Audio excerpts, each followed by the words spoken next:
میں نے کہا کیا مطلب، کیوں آ رہے ہیں شہرام بھائی؟ میرے حلق سے آواز نہیں نکل رہی تھی۔ کہنے لگی ان کو تو آنا ہی تھا، بس اب میں اس گھر میں مہمان ہوں، وہ آئیں گے اور فوراً سے چند دنوں میں شادی ہو جائے گی۔ یہ سن کے میں نے بے ساختہ اس کا ہاتھ پکڑ لیا۔ وہ مجھے دیکھنے لگی۔ میں نے کہا عاشی تم شادی کر کے ان کے ساتھ چلی جاؤ گی؟ تم کیسے جا سکتی ہو؟ اس نے ہاتھ چھڑوایا۔ کہنے لگی ظاہر سی بات ہے، مجھے تو اس وقت کا بے صبری سے انتظار تھا۔ تمہیں اندازہ نہیں ہے میں شہرام سے کتنی محبت کرتی ہوں۔ یہ 5 سال میں نے کیسے کاٹے ہیں، بہت محبت کرتی ہوں میں ان سے۔ میں نے کہا کیا مجھ سے بھی زیادہ؟ اس نے میری طرف عجیب سی نظروں سے دیکھا۔ کہنے لگی تم کہاں سے آ گئے عمر، تم کہیں ہو ہی نہیں۔ پتہ نہیں کیوں لیکن اس کی بات سن کے ایسے لگا جیسے اندر کچھ ٹوٹا، بہت زور سے سینے میں ٹیس اٹھی۔ وہ ڈریسنگ ٹیبل کے سامنے بیٹھی تھی، دوبارہ سے اپنی چوڑیاں پہننے لگی۔ میں الٹے قدموں اس کے کمرے سے باہر آ گیا، اپنے اسی اسٹور روم میں دروازہ بند کر کے اپنے سنگل بیڈ پہ بیٹھ گیا۔ ایک ہی جملہ تھا جو میرے ذہن میں باز گشت کرنے لگا، تم کہاں سے آ گئے عمر، تم تو کہیں تھے ہی نہیں۔ مجھے لگا جیسے کسی نے مجھے ایک اندھیری کھائی میں بڑی زور کا دھکا دیا ہے اور میں گر گیا ہوں، اور اتنا اندھیرا ہے کہ مجھے کچھ دکھائی نہیں دے رہا۔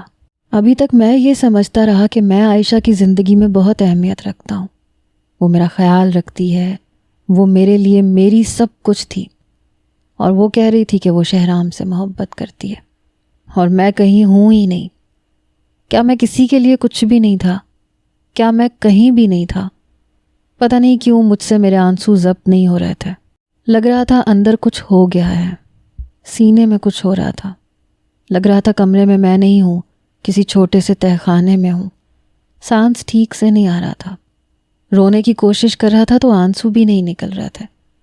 شاید کوئی کندھا ہی نہیں تھا جس کے ساتھ لگ کے روتا۔ بہت بے چینی ہو رہی تھی، دم گھٹ رہا تھا۔ میں چاہتا تھا کہ دھاڑے مار مار کے روں، لیکن نہیں، آنسو نہیں نکل رہے تھے۔ بہرحال میں جلدی سے کمرے سے باہر نکلا، حویلی سے ہی باہر نکل گیا، اپنی موٹر بائیک نکالی، بڑی تیز رفتاری سے چلانی شروع کر دی۔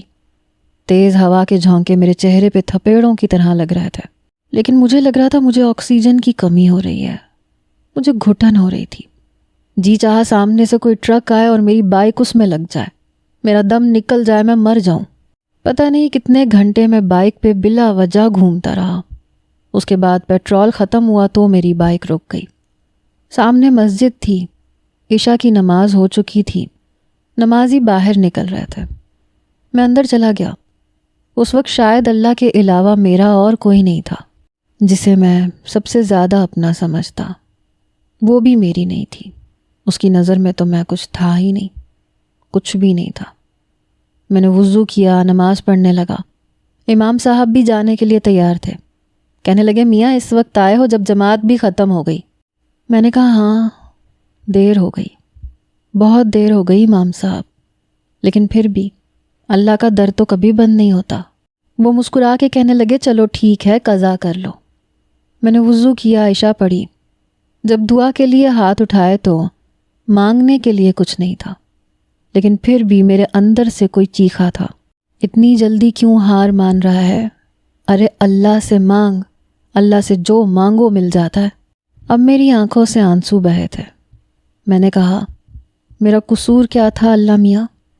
باپ نے ٹھکرا دیا، ماں نے ٹھکرا دیا، کسی نے پیار نہیں کیا، کسی نے سینے سے نہیں لگایا، اور جسے میں اپنا سمجھتا تھا کہ مجھے چاہتی ہے، آج اس نے بھی کہہ دیا کہ میں اس کی زندگی میں کہیں ہوں ہی نہیں۔ وہ کمینہ شہرام ہے۔ وہ کیوں ہے؟ وہ دشمن ہے میرا، میری خوشیاں مجھ سے چھین کے لے جانا چاہتا ہے، وہ میری عائشہ مجھ سے چھیننا چاہتا ہے۔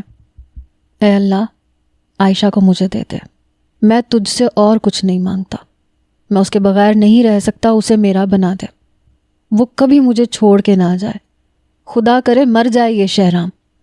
میں سسکیوں سے رو رہا تھا، میں شہرام کے مرنے کی دعائیں کر رہا تھا، میں پھوٹ پھوٹ کے رو رہا تھا۔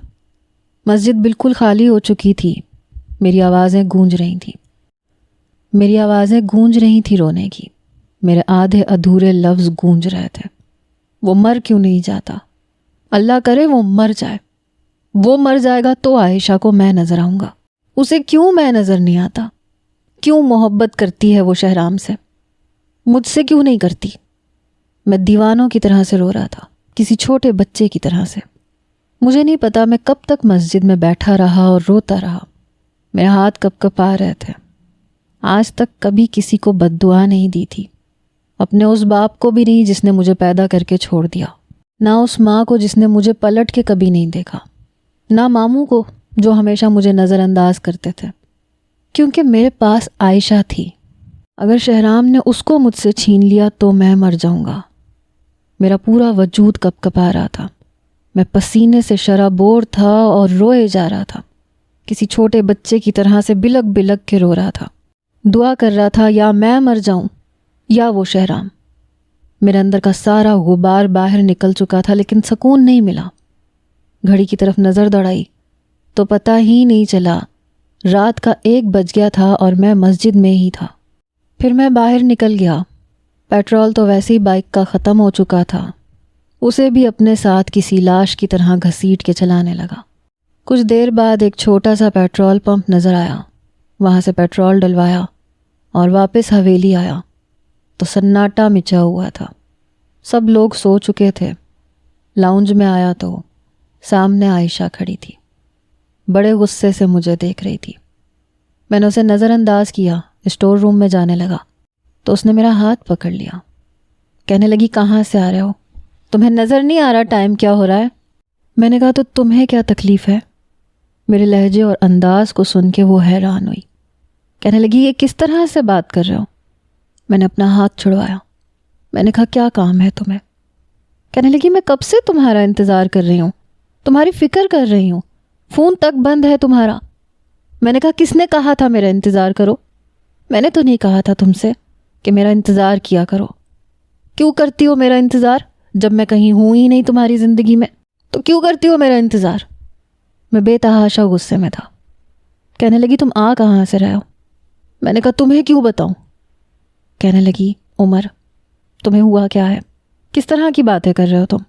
میں نے کہا میرا دماغ خراب ہو گیا، سمجھ میں آ گیا۔ وہ کہنے لگی نظر آ رہا ہے، چلو شاباش منہ دھو کے آؤ، میں کھانا گرم کر رہی ہوں، باورچی خانے میں ہی آ جانا، وہیں دے دوں گی۔ میں نے کہا مجھے بھوک نہیں ہے، کھانا کھا کے آیا ہوں میں۔ وہ کہنے لگی جھوٹ مت بولو، کھانا کھا کے آنے والوں کی شکل پہ یوں 12 نہیں بجے ہوتا ہے، مجھے پتا ہے تم نے کچھ نہیں کھایا۔ میں نے کہا میری اتنی فکر مت کیا کرو، کہا ہے نا تم سے کہ کھا کے آیا ہوں تو اس کا مطلب ہے کھا کے آیا ہوں۔ میں اسے حیران چھوڑ کے اپنے کمرے میں آ گیا تھا، دروازہ بند کر دیا۔ بھوک تو مجھے لگ رہی تھی لیکن مجھے کھانا ہی نہیں تھا۔ کیوں انتظار کر رہی تھی میرا جب میں اس کا کچھ تھا ہی نہیں؟ پھر کیوں انتظار کرتی تھی؟ کیوں میری فکر کرتی تھی؟ جھوٹ بولتی ہے، محبت کرتی ہے مجھ سے، بہت محبت کرتی ہے، اتنی جتنی میں کرتا ہوں۔ بیچ میں پتہ نہیں یہ شہرام کہاں سے آ گیا ہے۔ میں اپنے بیڈ پہ لیٹ گیا اور سو بھی گیا۔ صبح جب میں اٹھ کے تیار ہو کے کمرے سے باہر آیا تو عائشہ نے اسی وقت ناشتہ رکھا۔ میں نے بیگ کندھے پہ لٹکایا اور سیدھا باہر جانے لگا۔ عائشہ میرے سامنے کھڑی ہو گئی، کہنے لگی عمر کہاں جا رہے ہو؟ میں نے کہا جہنم میں۔ تم سے مطلب؟ کہنے لگی تمہیں ہوا کیا ہے، کیوں انگارے چبا رہے ہو؟ میں نے کہا بس کچھ ہو گیا مجھے، مگر فرق تو کسی کو نہیں پڑتا، اپنی شادی کی تیاری کرو، میری فکر کرنا چھوڑ دو۔ میں جانے لگا تو میرا ہاتھ پکڑ لیا۔ او اچھا تو یہ مسئلہ ہے۔ وہ مسکرانے لگی، کہنے لگی اتنا غصہ آ رہا ہے اس بات پہ کہ میری شادی ہو رہی ہے؟ میں نے کہا نہیں، مجھے کوئی فرق نہیں پڑتا، یہ تو ہونی تھی۔ وہ کہنے لگی اچھا نا، آؤ نا عمر ناشتہ کرو، تم نے رات کو بھی کچھ نہیں کھایا تھا۔ میں نے کہا تمہیں کیا فرق پڑتا ہے، میں تو تمہاری زندگی میں کہیں ہوں ہی نہیں۔ اس نے ایک تھپکی میرے سر پہ لگائی، کہنے لگی تم میری زندگی میں ہو، بس جہاں شہرام ہے وہاں نہیں ہو۔ تمہیں پتہ ہے رات کو میں نے بھی کھانا نہیں کھایا تھا۔ اس کی بات پہ میں نے برجستہ اس کی طرف دیکھا۔ میں نے کہا کیوں نہیں کھایا؟ کہنے لگی اس لیے کہ تم نے نہیں کھایا، سوچا تھا کہ مل کے کھا لیں گے، تمہاری وجہ سے میں بھی بھوکی سوئی، اور دیکھو مجھے بہت بھوک لگ رہی ہے، اب تم ناشتہ نہیں کرو گے تو پھر میں بھی نہیں کروں گی۔ میں نے کہا تم اتنی محبت نہ جتایا کرو مجھ سے۔ کہنے لگی کیوں؟ جب دور چلی جاؤں گی تو تمہیں بہت یاد آؤں گی۔ میں نے کہا اتنی محبت دو گی تو تمہیں کہیں جانے ہی نہیں دوں گا، کاش تم یہیں رہ جاؤ، کہیں نہ جاؤ۔ میری بات پہ اس نے ماتھے پہ بل ڈالے، پھر میرے رخسار پہ تھپکی لگائی۔ چلو شاباش، ناشتہ کرو، بہت فضول بولتے ہو۔ میں نے کہا اپنے ہاتھ سے کھلاؤ۔ کہنے لگی کب بڑے ہوگے تمہارا یہ بچپنا کب ختم ہوگا؟ پتہ ہے مجھے تمہاری بہت فکر ہوتی ہے، میں چلی جاؤں گی تو تم جانتے ہو نا یہاں کوئی نہیں ہے جو تمہاری کیئر کرے گا، جو یہ فکر کرے گا کہ تم نے کھانا کھایا ہے یا نہیں۔ وہ کرسی پر میرے برابر میں ہی بیٹھ گئی، ساتھ ساتھ مجھے نوالے بنا کے کھلا رہی تھی اور ساتھ ساتھ سمجھا رہی تھی، اس لیے دیکھو اچھے بچوں کی طرح اپنی فکر خود کیا کرو، ورنہ میں وہاں شہرام کے ساتھ بھی پریشان رہوں گی، مجھے یہ فکر رہے گی کہ تم نے پتہ نہیں کچھ کھایا بھی ہے کہ نہیں۔ اس لیے پلیز عمر تھوڑے سے بڑے ہو جاؤ تاکہ میں بے فکر ہو جاؤں۔ میں نے کہا میرے بڑے ہونے سے، اپنی کیئر خود کرنے سے تم میری طرف سے لاپرواہ ہو جاؤ گی، بے فکر ہو جاؤ گی، تو نہیں ہونا بڑا مجھے، میں ایسے ہی ٹھیک ہوں۔ وہ اپنے ہاتھ سے نوالا میرے منہ میں ڈال رہی تھی، جی چاہ رہا تھا وقت یہیں رک جائے، آگے نہ بڑھے۔ میں کالج سے واپس آیا تو شادی کی تیاریوں کی بات چل رہی تھی، بڑے ماموں ممانی سے پوچھ رہے تھے کہ جہیز میں کیا کیا دینا ہے، مجھے لسٹ بنا دو، اور ہاں کسی چیز کی کوئی کمی نہیں ہونی چاہیے۔ 3 دن تک شہرام واپس آ رہا ہے اور اسی جمعے کو شادی ہے۔ میں نے کسی بات کی طرف کوئی توجہ ہی نہیں دی۔ چھوٹی ممانی کہنے لگی بھائی صاحب ہم نے شہر کی سب سے بڑی بوتیک سے ہی کپڑے بنوانے ہیں، ہمارے گھر کی پہلی شادی ہے۔ بڑے ماموں کہنے لگے ہاں ہاں کیوں نہیں، کل چلے جاؤ تم لوگ، عائشہ کا بارات کا جوڑا اس کی خالہ کی طرف سے آئے گا۔ پھر مجھے کمرے میں جاتے ہوئے دیکھ کے کہنے لگے عمر تم بھی کل شاپنگ پہ چلے جانا۔ میں کیوں جاتا؟ میرے تو ارمانوں کا قتل ہو رہا تھا۔ اس سے پہلے کہ میں انکار کرتا، چھوٹی ممانی بول پڑی ارے بھائی صاحب اسے چھوڑیں، اسے میں کپڑے دے دوں گی، سارے جہان کا آوارہ گرد ہے، پہلے کم خرچے ہیں اس کے جو ہم اٹھا رہے ہیں۔ میں جانتا تھا یاسر اور فرحان کی اترن ہی مجھے ملے گی، ہر بار کی طرح۔ عید پہ بھی انہی کے اترے ہوئے کپڑے ملتے تھے کہ نئے ہی ہیں، وہ کون سا اتنا پہنتے ہیں، تم یہ لے لو، یہ بھی تو پیسوں کے ہی آتے ہیں، اور میں رکھ لیتا تھا، پہن بھی لیتا تھا۔ میں اپنے کمرے میں آ گیا، پھر سے مجھے لگ رہا تھا کہ میں بچپن میں واپس آ چکا ہوں، جب مجھے ہر ایک کا رویہ برا لگتا تھا، چبھتا تھا۔ رات کو کھانا کھانے کے لیے بھی میں باہر نہیں گیا، لگ رہا تھا کہ شہرام آئے گا اور مجھ سے میری سب سے قیمتی چیز چھن جائے گی۔ آنکھوں سے آنسو نکل کے تکیے میں جذب ہو رہے تھے۔ رات کو میرے دروازے پہ ہلکی سی دستک ہوئی، میں نے آنکھیں بند کر لیں، پھر میرے کمرے کا دروازہ کھلا، عائشہ تھی۔ عمر اوئے اٹھو، مجھے بازو سے پکڑ کے اٹھانے لگی۔ میں نے آنکھیں کھولی، میں نے کہا کیا ہے؟ کہنے لگی یہ پیسے رکھ لو، کل کو اپنے لیے نئے کپڑے لے کے آنا، کوئی ضرورت نہیں ہے یاسر اور فرحان کے کپڑے پہننے کی، نئے کپڑے پہننا۔ میں نے کہا مجھے نہیں چاہیے، ویسے بھی شادی دیکھنی ہی نہیں ہے تو کپڑے پہن کے کیا کروں گا؟ میری بات سن کے وہ حیرت سے آنکھیں پھاڑے مجھے دیکھنے لگی۔ کیوں نہیں دیکھنی شادی؟ میں نے کہا میں تمہیں یہاں سے جاتے ہوئے نہیں دیکھ سکتا۔ وہ کہنے لگی پھر وہی فضول بکواس، پیسے پکڑو۔ میں نے کہا نہیں چاہیے، اور اٹھو جاؤ اپنے کمرے میں جاؤ، ورنہ میں شور مچا دوں گا، سب اکٹھے ہو جائیں گے، پھر بدنام ہو جاؤ گی تم۔ میری بات سن کے ہنسنے لگی، کہنے لگی تمہارے ساتھ؟ پھر ہنسنے لگی۔ میں نے کہا کیوں میرے ساتھ بدنام نہیں ہو سکتی؟ وہ ہنستے ہوئے نفی میں سر ہلانے لگی، کہنے لگی پاگل ہو تم، اتنے چھوٹے ہو مجھ سے، کوئی پاگل ہی ہوگا جو مجھے تمہارے ساتھ دیکھ کے کچھ غلط سوچے یا شک کرے۔ پھر پیسے میرے پاس رکھ کے چلی گئی۔ صبح ہی صبح تایا ابا نے بہت سے کاموں کی ذمہ داری مجھے دے دی کہ یہ سب کام تم کرو گے، اور جب تک شادی کے دن ہے تم کالج نہیں جاؤ گے۔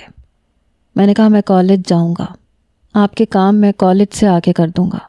ظاہر سی بات ہے اتنے احسان تھے ان کے مجھ پہ، انکار تو نہیں کر سکتا تھا۔ چچی نے مجھے یاسر اور فرحان کے کپڑے دیے، کہنے لگی یہ شادی پہ پہن لینا، تمہیں تو پتہ ہے ان کے کپڑے نئے ہی ہوتے ہیں۔ میں نے رکھ لیے۔ میں سوچ چکا تھا کہ جیسے ہی شادی کا فنکشن اسٹارٹ ہوگا میں چلا جاؤں گا۔ میں اپنی آنکھوں کے سامنے عائشہ کو کسی اور کا ہوتے ہوئے نہیں دیکھ سکتا تھا، اتنا ضبط نہیں تھا۔ ایسا کوئی امتحان نہیں دے سکتا تھا۔ کچھ چیزیں انسان کے اختیار میں نہیں ہوتی۔ عائشہ سے جدا ہونا میرے اختیار میں نہیں تھا۔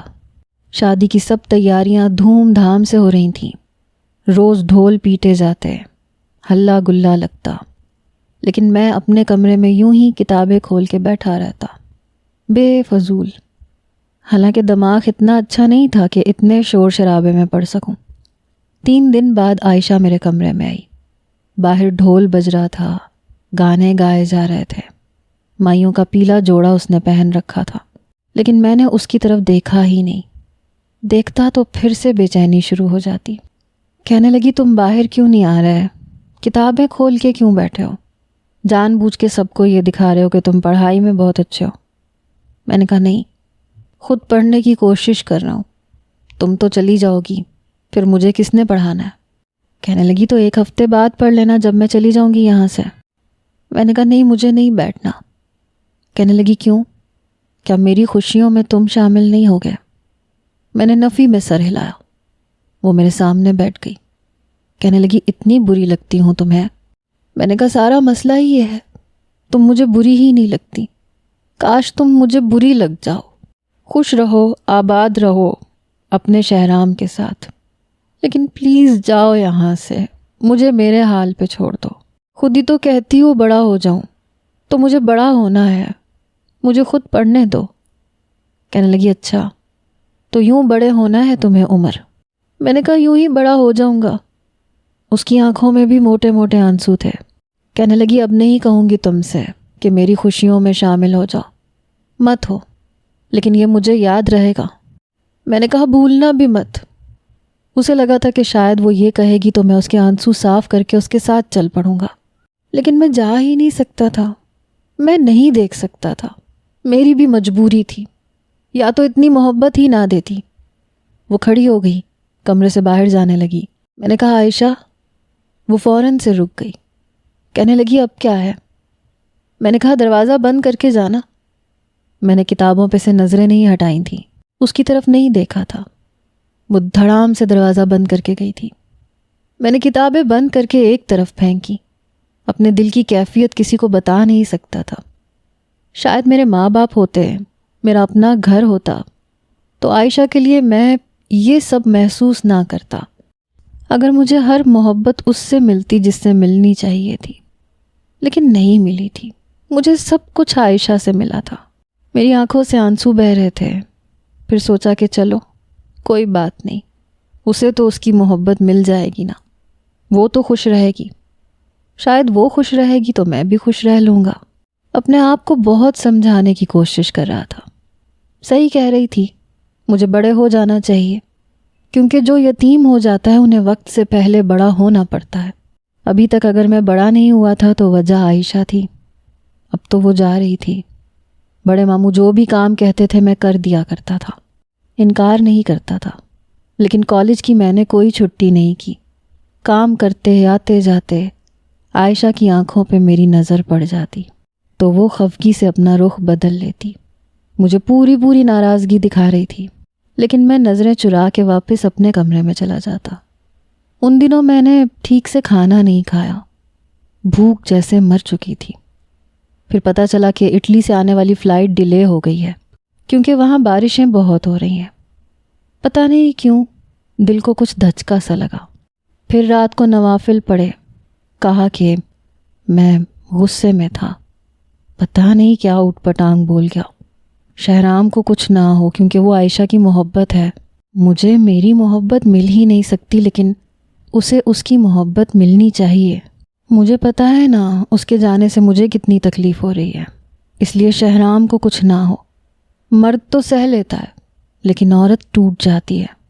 شاید غصے میں انسان بہت کچھ بول جاتا ہے جذباتی ہو کے۔ بہرحال میں کافی چپ سا رہنے لگا۔ شادی کے فنکشن سٹارٹ ہو چکے تھے۔ پھر پتہ چلا کہ جس دن بارات ہے اس دن کی فلائٹ کنفرم ہے، کیونکہ اس دن موسم ٹھیک رہے گا اور وہ سیدھا حویلی ہی پہنچ جائے گا۔ بارات پہلے سے آ چکی ہوگی، مجھے اب سب کی نظروں سے بچ کر جانا تھا۔ مہندی پہ بھی میں شامل نہیں ہوا تھا۔ جب فنکشن شروع ہوا تو میں سب کی نظروں سے بچ کر اپنی موٹر سائیکل لے کر جا چکا تھا۔ رات کو میں دیر سے آیا، آتے ہی اپنے کمرے میں چلا گیا، جا کے لیٹ گیا۔ اگلے روز اس کی شادی تھی، پورے گھر میں ہنگامہ مچا ہوا تھا، ہر کوئی نہ کوئی کام کر رہا تھا۔ آج میں کالج نہیں گیا تھا، بس بڑے ماموں جو کام بتاتے میں کر دیتا۔ کہنے لگے رات کو کہاں تھے تم؟ میں نے کہا وہ دوست کی طبیعت ٹھیک نہیں تھی، اسے ہاسپٹل لے کے گیا تھا۔ کہنے لگے رات کو تم کہیں نہیں جاؤ گے، بہن کی شادی ہے، اتنے کام ہیں، اور تم ہو کہ فنکشن کے وقت غائب ہو جاتے ہو۔ میں نے کہا میں رات کو یہیں ہوں گا۔ سارا دن میں کاموں میں مصروف رہا۔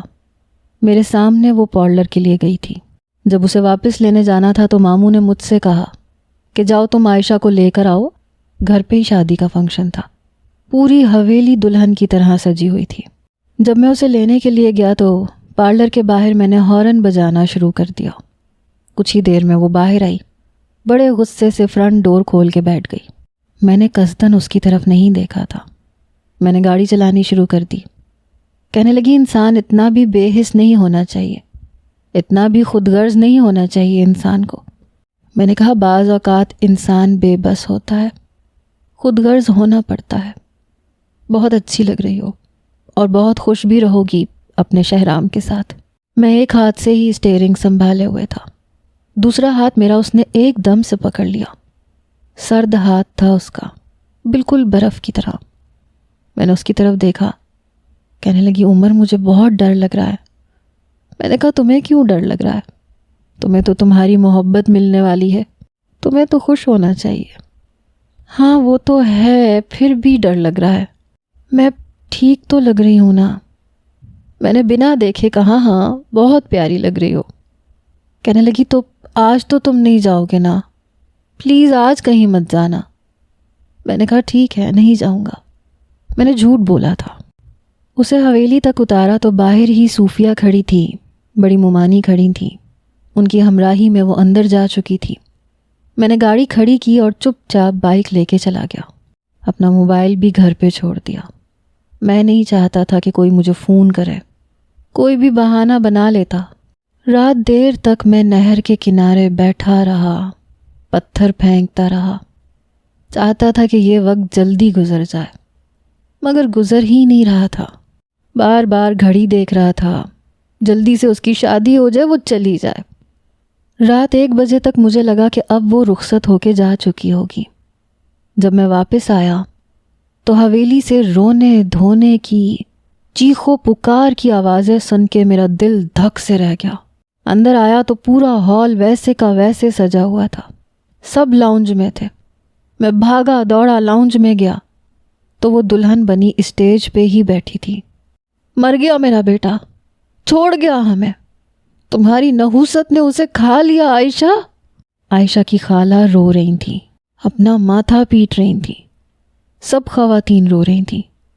مجھے لگا میں چکرا کے گر جاؤں گا۔ کیا بول رہے تھے یہ لوگ؟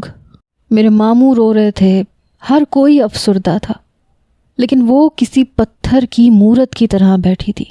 سب اسے کہہ رہے تھے کہ اب نہیں آئے گا، وہ مر چکا، اس کا جہاز کریش ہو گیا، سارے مسافر مر گئے، لیکن وہ گم سم بیٹھی ہوئی تھی، شاید صدمے میں تھی۔ صدمہ تو یہ میرے لیے بھی بہت بڑا تھا۔ میرے کانوں میں اپنی ہی آوازیں گونجنے لگیں، مسجد میں بیٹھے ہوئے، ہاتھ اٹھائے ہوئے، بلکتے ہوئے۔ میں نے یہ کہہ دیا تھا، کیوں کہہ دیا تھا؟ اور اتنا نیک تو نہیں تھا میں کہ ہاتھ اٹھا کے مانگوں تو مل جائے۔ سب اسے منحوس کہہ رہے تھے کہ نکاح سے پہلے دلہے کو مارنے کا سبب بن گئی۔ گاؤں کی بڑی بڑی عورتیں بھی موجود تھیں جو کہہ رہی تھیں یہ عورت کی نحوست ہوتی ہے، ارے یہ لڑکی منحوس ہے۔ میں اپنے ماموں کے پاس گیا، وہ روئے جا رہے تھے۔ پہلی بار ایسا ہوا کہ میرے گلے لگ کے پھوٹ پھوٹ کے روئے۔ کہنے لگے شہرام کا جہاز کریش ہو گیا، سب مسافر مر گئے۔ اس کی خالہ نے عائشہ کے دونوں ہاتھ پکڑے اور آپس میں بڑی زور سے مارے، کانچ کی چوڑیاں ٹوٹ گئیں۔ یہ دیکھ کے میرا دل دھک سے دھڑکا تھا۔ کہنے لگی اب تم سہاگن نہیں بن سکتی، شادی سے پہلے تم بیوہ ہو چکی۔ وہ اس کی ساری چوڑیاں توڑ چکی تھی۔ اس کی خالہ پہ شاید کوئی جنون سوار تھا، وہ اس کی دونوں کلائیاں پکڑ کے زور زور سے مارنے لگی۔ سارے کانچ کی چوڑیاں ٹوٹ چکی تھیں اور اس کے ہاتھ زخمی ہو گئے تھے۔ میں نے کہا یہ کیا کر رہی ہو آپ؟ یہ جاہل لوگ ہیں کیا؟ میں اس کے پاس جانے لگا لیکن یاسر نے میرا ہاتھ پکڑ لیا۔ کہنے لگا عورتوں کے معاملات میں مت پڑو۔ میں نے کہا تمہیں نظر نہیں آ رہا وہ کیا کر رہی ہیں عائشہ کے ساتھ؟ اس میں عائشہ کا کیا قصور ہے؟ وہ کہنے لگا ایسی لڑکیوں کے ساتھ ایسے ہی کیا جاتا ہے، تم یہی کھڑے رہو۔ میں نے کہا کیوں کھڑا رہوں میں؟ ہاتھ چھوڑو میرا۔ وہ کہنے لگا دیکھو تماشا مت لگاؤ، یہ جو ہو رہا ہے یہ صدیوں سے ہوتا آ رہا ہے۔ میں نے کہا یہ کیا ہو رہا ہے؟ ایک تو اس بیچاری پہ غموں کا پہاڑ ٹوٹ گیا، کیا تکلیف اسے نہیں ہوئی؟ یاسر کہنے لگا تم چپ چاپ کھڑے رہو، تماشا مت بناؤ، ورنہ اس کے لیے اور مشکلات پیش آئیں گی۔ اس کے عروسی دوپٹے کو اتار کے پھینک دیا گیا، اس کے زیورات اتار دیے گئے، پھر اس کے سر پہ سفید چادر پہنا دی گئی کہ اب وہ ساری زندگی شہرام کے نام پہ بیٹھی رہے گی، ایک بیوہ لڑکی کی طرح۔ یہ سن کے میرا دل دھک سے رہ گیا تھا، مجھے سمجھ نہیں آ رہا تھا کہ یہ کیا ہو رہا ہے۔ صوفیہ رو رہی تھی، ٹیشو سے اس کا میک اپ صاف کر رہی تھی۔ اس کی خالہ کہنے لگی ہمارا تو سب کچھ لٹ گیا، برباد ہو گیا، مجھے پتا ہوتا یہ لڑکی اتنی منحوس نکلے گی میں یہاں رشتہ ہی نہ کرتی۔ سب لوگ جا چکے تھے، میری بڑی ممانی چھوٹی ممانی بہت رو رہی تھی۔ صوفیہ عائشہ کو اس کے کمرے میں لے گئی، سب رو رہے تھے اور مجھے لگ رہا تھا اس سب کا ذمہ دار میں ہوں۔ روتے روتے سب اپنے اپنے کمروں میں جا چکے تھے، البتہ میں وہیں کھڑا تھا لاؤنج میں، حالانکہ میں نے تو معافی مانگ لی تھی۔ پھر ایسے کیوں ہوا؟ عائشہ کو اتنی بڑی سزا کیوں دی جا رہی ہے کہ وہ شہرام کے نام پہ بیٹھی رہے گی؟ یہ کون سی رسم تھی؟ یہ کون سا رواج تھا؟ وہ کون سا اس کی بیوی تھی یا اس کی منکوہہ تھی؟ صرف منگیتر ہی تو تھی نا۔ مجھے پتہ نہیں، بہت برا لگ رہا تھا، جی چاہا اس کے کمرے میں چلا جاؤں، وہ رو رہی ہوگی، اس کے جا کے آنسو صاف کروں، لیکن جا نہیں پایا، سو بھی نہیں پایا۔ یہ کیا ہو گیا تھا؟ ایک دم سے بار بار لگ رہا تھا کہ میں نے روتے روتے بد دعائیں دی تھیں، شاید میری بد دعا لگ گئی۔ اور کیوں لگ گئی؟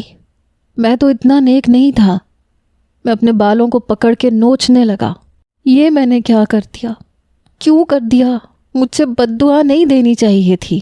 میں نے عائشہ کی خوشیوں کو تباہ کر دیا۔ مجھے اپنے اندر شرمندگی محسوس ہو رہی تھی۔ منحوس وہ نہیں تھی، منحوس میں تھا۔ شاید میری زبان منحوس تھی۔ جب پیدا ہوا تو ماں باپ کی طلاق ہو گئی، باپ نے نکال دیا۔ شاید میری نحوست عائشہ کی خوشیوں کو کھا گئی۔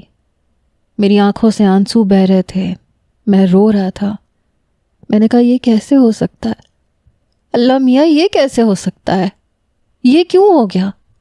میں نے یہ باتیں غصے میں کہی تھیں، دل سے نہیں کہی تھیں، اور پھر میں نے معافی مانگ تو لی تھی۔ پتہ نہیں کیوں میرا جی چاہا وقت کا پہیہ واپس پلٹ جائے، میں اسے کوئی بد دعا نہ دوں۔ کیا ہو گیا تھا اس کے ساتھ؟ میں سمجھ سکتا تھا جب انسان کسی کو ٹوٹ کے چاہے اور وہ اسے نہ ملے تو کیسا محسوس ہوتا ہے، کتنی تکلیف ہوتی ہے۔ بہرحال میں نے دوبارہ عائشہ کو کمرے سے باہر آتے نہیں دیکھا۔ بہت دل چاہتا تھا کہ ایک بار وہ باہر آئے تو میں معافی مانگ لوں، کیونکہ مجھے لگتا تھا کہ قصوروار میں ہوں، گنہگار میں ہوں۔ ایک بار صوفیہ کھانا لے کے اس کے کمرے میں جانے لگی تو میں نے کہا لاؤ میں دے دیتا ہوں۔ کہنے لگی نہیں، اس کے کمرے میں کوئی مرد نہیں جائے گا۔ میں نے کہا کیا مطلب، مرد کیوں نہیں جا سکتے؟ کہنے لگی بس تم سے کہہ دیا نا، کوئی نہیں جائے گا اس کے کمرے میں۔ پھر اس نے کھانے کی ٹرے بس دروازے سے اندر کھسکائی اور دروازہ بند کر دیا۔ میں نے کہا کس چیز کی سزا دے رہے ہو تم لوگ اسے؟ صوفیہ کیا تم جاہل ہو، پڑھی لکھی نہیں ہو؟ کہاں لکھا ہے کہ ایسی لڑکی کے ساتھ اس طرح کا رویہ اختیار کیا جائے؟ وہ کہنے لگی تم زیادہ پڑھے لکھے نہ بنو، صدیوں سے یہی سب کچھ ہوتا آ رہا ہے، اب اس کی زندگی میں کوئی مرد نہیں آ سکتا، وہ ساری زندگی شہرام بھائی کے نام پہ گزارے گی، نہ کسی مرد کے سامنے آئے گی، نہ کوئی مرد اس کی زندگی میں آئے گا۔ سن لیا تم نے، جاؤ یہاں سے۔ وہ بڑے غصے میں بولی تھی۔ میں نے کہا اسے کمرے کا قیدی کیوں بنا کے رکھا ہے؟ غلط ہے یہ۔ کہنے لگی میرا دماغ مت کھاؤ، جاؤ یہاں سے، اور وہ ویسے بھی کسی کے ساتھ نہ بات کرنا چاہتی ہے اور نہ کر رہی ہے۔ میں نے کہا مجھے بس ایک بار جانے دو، صوفیہ کہنے لگی ایک تھپڑ لگاؤں گی تمہارے، جاؤ یہاں سے۔ اس نے مجھے کمرے میں نہیں جانے دیا، وہ خود بھی نہیں جا رہی تھی، جیسے وہ کوئی اچھوت ہو۔ 10 دن گزر گئے، لگتا تھا عائشہ یہاں رہتی ہی نہیں ہے۔ ہر شخص گم سم سا ہو گیا تھا، چپ چپ تھا، لیکن واپس زندگی کی طرف ہر کوئی لوٹ آیا تھا۔ وقت گزرنے لگا، 1 مہینہ گزر گیا، وہ کمرے سے باہر نہیں آئی۔ میری بے چینی عروج پر تھی۔ البتہ بڑے ماموں بیمار رہنے لگے، ٹھیک سے کچھ کھاتے پیتے نہیں تھے۔ آہستہ آہستہ سب کچھ روٹین پہ آ چکا تھا، بس اگر جگہ پر نہیں تھی تو عائشہ نہیں تھی، اس کی کھلکھلاتی ہنسی نہیں تھی، نہ اس کی باتیں تھیں۔ مجھے لگا جیسے واقعی شہرام کے ساتھ وہ بھی جا چکی، مرنے والے کے ساتھ اسے کیوں موت کی سزا سنائی جا رہی تھی۔ میں رات کے وقت سب کے سونے کے بعد جب اس کے کمرے کے پاس گیا تو دل بڑی زور زور سے دھڑک رہا تھا۔ میں نے جیسے ہی نوب گھمایا، دروازہ نہیں کھلا، شاید اندر سے لاک تھا۔ میں جانتا تھا کہ وہ دروازہ نہیں کھولے گی۔ میں لاؤنج سے باہر نکل گیا، اس کے کمرے کے پیچھے کھڑکی تھی، دیکھا تو اندر سے سسکیوں کی آواز آ رہی تھی، دبی دبی سسکیاں سنائی دے رہی تھیں۔ میں نے کھڑکی کھولی تو کھل گئی۔ جیسے ہی اندر آیا تو نائٹ بلب جل رہا تھا۔ سفید کپڑوں میں ملبوس وہ شہرام کی تصویر ہاتھ میں پکڑے رو رہی تھی، لیکن جیسے ہی میں کھڑکی کود کے اندر آیا، آہٹ سے اس نے میری طرف دیکھا، پھر اپنا چہرہ چھپا لیا۔ کہنے لگی یہاں کیا کرنے آئے ہو؟ جاؤ یہاں سے۔ میں نے کہا تم نے خود کو کمرے میں کیوں بند کر کے رکھا ہے؟ کہنے لگی عمر یہاں سے چلے جاؤ، کہیں میری نحوست تم پہ نہ پڑ جائے۔ میں بہت بری ہوں، مجھے نہیں پتا میں نے کیا کیا ہے، میں نے اپنی محبت کو کھا لیا۔ میں اس کے پاس چلا گیا، لیکن وہ مجھ سے ڈر رہی تھی، اپنا چہرہ چھپا رہی تھی، پیچھے ہٹ رہی تھی۔ میں نے کہا تم ایک پڑھی لکھی لڑکی ہو، تم اس طرح کی باتیں کر رہی ہو؟ کہنے لگی ہاں کر رہی ہوں، یہی سچ ہے، ورنہ وہ آ جاتا۔ وہ روئے جا رہی تھی۔ جب میں بیڈ پہ بیٹھا تو دوسرے کونے پہ جا کے بیٹھ گئی۔ کہنے لگی چلے جاؤ یہاں سے۔ میں نے کہا میں تو نہیں جا رہا، میں تو نہیں جاؤں گا۔ کہنے لگی جاؤ یہاں سے، بہت آہستہ آہستہ بول رہی تھی۔ میں نے کہا میں بات کروں گا بڑے ماموں سے، سب سے بات کروں گا، تمہیں کیوں سزا دے رکھی ہے، تم باہر کیوں نہیں آ سکتی؟ وہ کہنے لگی تم ہوتے کون ہو یہ کہنے والے؟ میری زندگی ہے، مجھے کوئی فرق نہیں پڑتا، مجھے باہر جانا ہی نہیں ہے، مجھے بس یہیں اسی کمرے میں رہنا ہے۔ میرے پاس میرے شہرام کی یادیں ہیں، میں گزار لوں گی ساری زندگی اس کے نام پہ۔ اور ویسے بھی یہ صدیوں سے ریت رواج چلا آ رہا ہے، ایک بار لڑکی کسی کے نام کے ساتھ جڑ جائے تو ساری زندگی اسی کے نام پہ رہتی ہے، وہی اس کا نصیب ہوتا ہے، چاہے وہ زندہ رہے یا نہ رہے۔ میں نے کہا میں نہیں مانتا اس جاہلانہ رسم کو، اگر یہی رسمیں ہیں تو پھر میری ماں کی شادی کیوں کر دی گئی تھی؟ کہنے لگی اسے طلاق ہوئی تھی، اگر تمہارا باپ مر جاتا تو وہ بھی نہ کرتی۔ مرد کو ٹھکرانے کا حق ہے، وہ ٹھکرا دے تو پھر عورت آزاد ہے، لیکن جو وہ نہ ٹھکرائے تو اس کے نام پہ بیٹھنا پڑتا ہے۔ ویسے بھی چند مہینوں بعد میں اپنی خالہ کے گھر چلی جاؤں گی، ساری زندگی شہرام کے نام پہ بیٹھنے کے لیے۔ یہ سن کے میرے ہوش اڑے تھے۔ کہنے لگی جاؤ یہاں سے، یہاں دوبارہ کبھی مت آنا۔ اس نے کھڑکی کھول دی، مجھے کہنے لگی جاؤ یہاں سے۔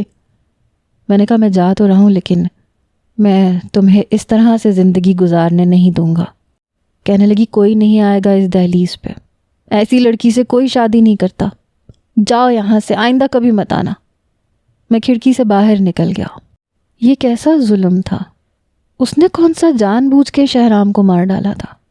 جو کچھ بھی ہوا تھا وہ میری وجہ سے ہوا تھا، اس لیے ٹھیک بھی مجھے ہی کرنا تھا۔ میں اگلے روز ہی بڑے ماموں کے کمرے میں گیا۔ اس وقت وہ اکیلے تھے۔ میں نے دروازہ لاک کر دیا۔ وہ حیرت سے دیکھنے لگے، کہنے لگے کیا بات ہے، دروازہ کیوں لاک کیا ہے؟ میں نے کہا مجھے آپ سے بات کرنی ہے۔ کہنے لگے کیا بات کرنی ہے؟ میں نے کہا آپ کو نظر نہیں آ رہا عائشہ کے ساتھ کیا ظلم ہو رہا ہے؟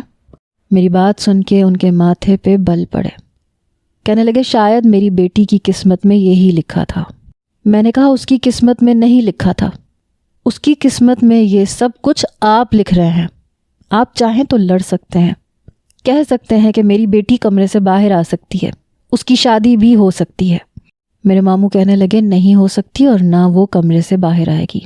ہم حویلی والے ہیں، ہم نے ہی رسم و رواجوں کا پاس نہ رکھا تو پھر باقی کوئی بھی نہیں رکھے گا، اور یہ چلتا آ رہا ہے. مرد کی ٹھکرائی ہوئی عورت کو کوئی بھی اپنا لیتا ہے، لیکن اگر مرد مر جائے تو عورت اسی کے نام پہ رہتی ہے. میں نے کہا وہ شہرام کی بیوی تو نہیں تھی. میرے ماموں کہنے لگے مجھے بحث نہیں کرنی تم سے. میں نے کہا ایسے کریں، پھر اپنی بیٹی کو زہر دے دیں، جان سے مار دیں اس کو. ان کی آنکھوں سے آنسو بہنے لگے. کہنے لگے تمہیں کیا لگتا ہے کہ میرے لیے عائشہ کو اس حال میں دیکھنا آسان ہے؟ میں نے کہا تو پھر کیوں دیکھ رہے ہیں؟ کہنے لگے تم نہیں جانتے، بڑے سخت اصول ہیں جو اسی حویلی سے شروع کیے گئے تھے، میں چاہ کے بھی نہیں توڑ سکتا. میں نے کہا ماموں چند دن بعد عائشہ کی خالہ آ کے اسے لے جائے گی، ساری زندگی بیوگی کی زندگی گزارنے کے لیے. آپ کی بیٹی سے جینے کا حق چھین لے گی وہ. آپ جانتے ہیں نا بیوہ کے ساتھ کیا سلوک کیا جاتا ہے. وہ پھوٹ پھوٹ کے رونے لگے. کہنے لگے میرے اختیار میں نہیں ہے. میں نے کہا آپ ایسا کریں، آپ میرا نکاح کر دیں عائشہ سے. میری بات سن کے بڑی حیرت سے مجھے دیکھنے لگے. کہنے لگے کیا کہا تم نے؟ تمہارا دماغ تو خراب نہیں ہو گیا؟ ایسی لڑکیوں کا نکاح نہیں ہوتا، کسی سے بھی نہیں ہوتا، اس کا بھی نہیں ہوگا. وہ اپنی خالہ کے گھر جائے گی، ساری زندگی شہرام کے نام پہ گزارے گی، اور میں مزید کوئی بات نہیں سنوں گا. جاؤ یہاں سے. لیکن میں نے ماموں کو